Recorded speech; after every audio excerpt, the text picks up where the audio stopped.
My name is Michael Sprague. I'm from Milton, New Hampshire. I've been in life and death situations, but nothing compared to this.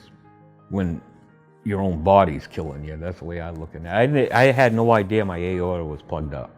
I didn't know, I thought it was just my legs. On that day, I knew something was bad wrong with him. He wanted me to heat up his supper, and he was going to go take a shower, and then he told me I could take him to the hospital. He got out of the shower, and he had a real weird look on his face, very pale. He looked like he was just going to pass out. So then he says, I guess I'm not going to eat supper. Take me down. So I got down maybe 1.5 miles from our home. There's a fire station. I pulled in there. Thank God there was somebody there. He was out. He was out like a light. So they brought him back in the back of the ambulance. And they came back and told me they had to strictly come right down here to Portsmouth Hospital. I thank God they did, or I probably wouldn't have a husband today. I probably wouldn't. And if he didn't have the procedures done with Dr. Perrin, he would have been dead today. I honestly believe that. I really do.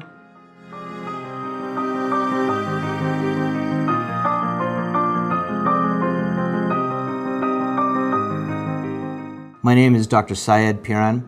I'm a vascular surgeon here at Portsmouth Regional Hospital, and I'm the medical director of our vascular surgical service line. Atherosclerotic occlusive disease is one of the #1 killers in the United States. You can get atherosclerotic disease in your coronary arteries, in the arteries of your aorta, in your legs, and even in your neck. Plaque buildup in your arteries is a manifestation of cigarette smoking, high blood pressure, poorly controlled diabetes, and high cholesterol. Well, in Mr. Sprague's case, he had significant blockages and significant chronic ischemia, lack of blood flow to the feet. Consequently, he developed ulcers and skin breakdown. The end result of critical limb ischemia is eventual amputation.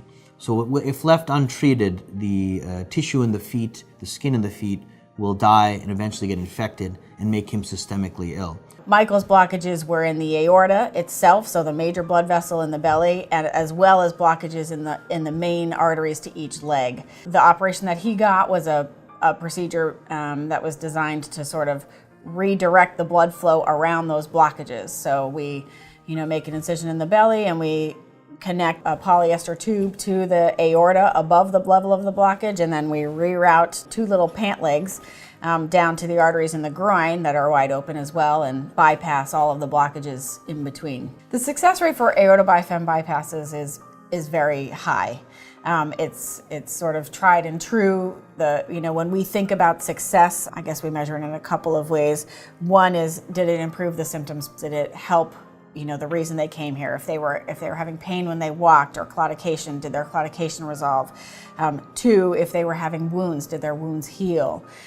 Or if they were having pain at rest, did the pain at rest go away? And aorta bifem bypasses historically have always had great outcomes in terms of actually successfully treating a patient's symptoms and improving the reason they came to us in the first place. The unique thing about Portsmouth Regional Hospital is that we have advanced endovascular and open vascular surgical treatment modalities, as well as open heart surgery. We do all the cutting edge endovascular treatments in our hybrid room. A lot of these treatments you can receive in Boston, but it's very difficult for our patients who are advanced age and have their family and support system in the area to make that trip down to Boston.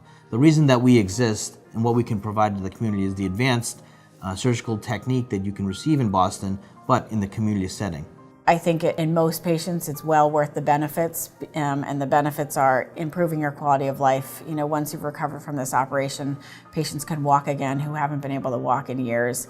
They can play with their grandchildren, they can do their grocery shopping, they can do all the things that they thought they may never be able to do again. They heal their wounds, they can heal their, they save their leg. So I think, for most of the patients, the price that they pay, for the week of anticipation or 2 leading up to the operation, and the week or 2 of recovery, 3 or 4 of recovery, is well worth it. Dr. Perrin, he brought me back, and now I'm active again because of him, and I'm very thankful for that. He's a great doctor.